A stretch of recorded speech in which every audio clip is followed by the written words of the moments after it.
BJP जितना पैसा और कोई नहीं कमा रहा है। तो बीजेपी ने एक साल में कितना पैसा कमाया है आप सोच भी नहीं सकते हो। तो सबसे पहले फिक्स्ड टैंजिबल एसेट यानी बिल्डिंग, जमीन वगैरह, वो बीजेपी के पास कितनी है? तो पिछले साल यानी 2024 में ये थी लगभग 1300 करोड़ की, जो बढ़कर हो गई 1500 करोड़ की, यानी 200 करोड़ ज्यादा। मजा नहीं आया ना? हाँ, तो अब आ जाते हैं कैश पर। तो 2024 में बीजेपी के पास थोड़ा मोड़ा कैश था, ज्यादा नहीं, 7000 करोड़ कैश। अब एक साल में कितना ही बढ़ जाएगा? तो एक साल में इनके पास अब कैश रिजर्व है 10,000 करोड़ का।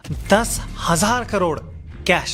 अब एक साल में बीजेपी ने कमाया कितना? तो 2024 में इनकी इनकम हुई थी 4,300 करोड़ की, और इस साल हुई है 6,700 करोड़ की। एक साल में 6,700 करोड़। अब पार्टी ने इन पैसों का किया क्या? तो इसका मैक्सिमम पैसा इलेक्शन में गया है। कितना? तो पिछले साल इलेक्शन पर बीजेपी ने 1700 करोड़ रुपए खर्च किए थे, और इस साल ऑलमोस्ट डबल, यही कोई 3300 करोड़ रुपए खर्च किए। अब चलो इन नंबर्स को बाकी पार्टी से कंपेयर करते हैं। सबसे पहले कैश कंपेयर करते हैं। कांग्रेस के पास कैश है 248 करोड़, इससे ज्यादा तो टीएमसी के पास है 670 करोड़। समाजवादी पार्टी के पास 390 करोड़, तमिलनाडु की डीएमके के पास 500 करोड़, लेकिन आम आदमी पार्टी के पास सिर्फ 9 करोड़, एंड सो ऑन। इन सारी पार्टी फंड्स को मिला भी दोगे तो भी बीजेपी जितना नहीं होगा। अब आ जाओ इलेक्शन एक्सपेंडिचर पर। जहां बीजेपी ने खर्च किए 3,300 करोड़ रुपए, वहां कांग्रेस ने किए लगभग 900 करोड़ रुपए, टीएमसी ने 130 करोड़ रुपए, समाजवादी पार्टी ने 19 करोड़, डीएमके ने 170 करोड़, आम आदमी पार्टी ने 22 करोड़। ये भी सारी पार्टियों का मिला दोगे तो भी बीजेपी जितना नहीं होगा। तो अब आप बोल सकते हो बीजेपी चाहे जितना पैसा कमाए